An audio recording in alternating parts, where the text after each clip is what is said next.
আমি দেখেছি কিছু সংবাদ মাধ্যম তারা সরাসরি সংবাদ প্রকাশ না করে ওপিনিয়ন তৈরি করছে, মত প্রকাশ করছে।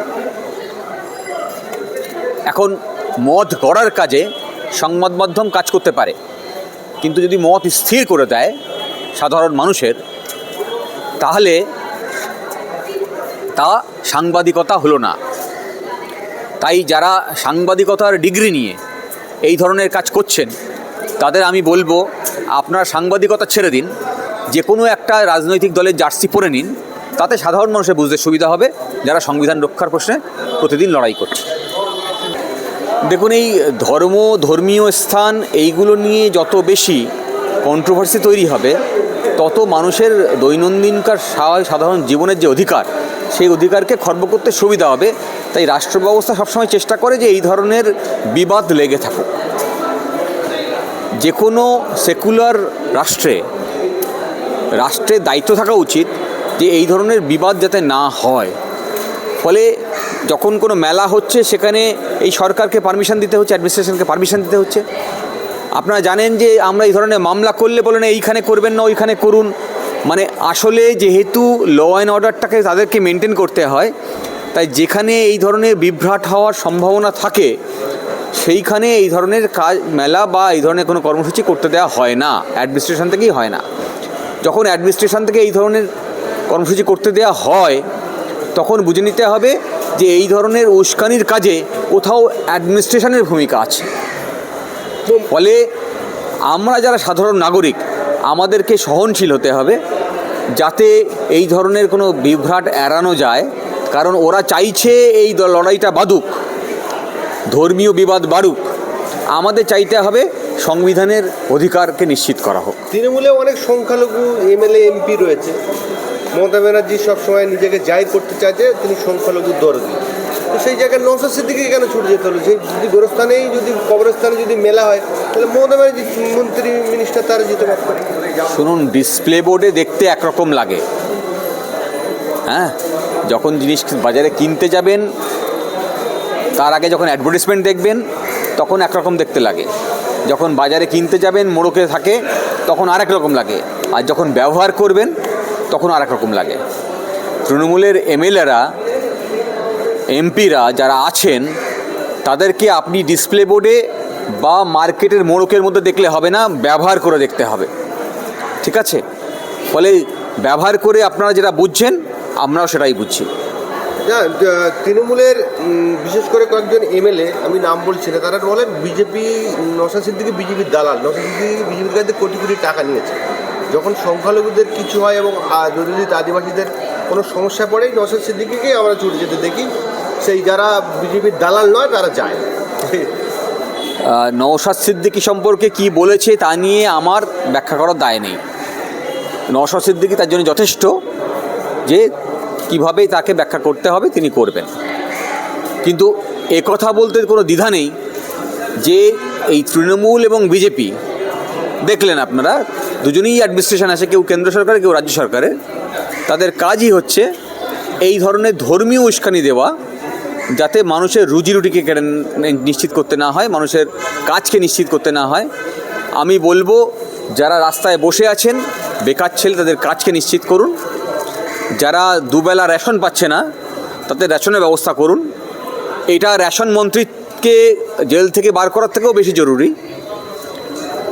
রেশন মন্ত্রীকে জেল থেকে বার করার জন্যে যেমন ইডি সহযোগিতা করছে, তেমন এরাও, দলের নেতারাও চেষ্টা করছেন। কিন্তু যাদের রেশন চুরি গেল তাদের কাছে কিন্তু রেশন পৌঁছালো না। ফলে আমরা যারা সংবিধানকে বিশ্বাস করি, সংবিধানকে মানি, তারা আমরা বলবো যে কোন চোর জেলে গেল, কোন চোর জেল থেকে বেরোলো, তার থেকে গুরুত্বপূর্ণ হচ্ছে যে কারণে জেলে গেল সেই রেশনটা গরিবের কাছে পৌঁছালো কিনা। হ্যাঁ, আমি শেষ প্রশ্ন করবো।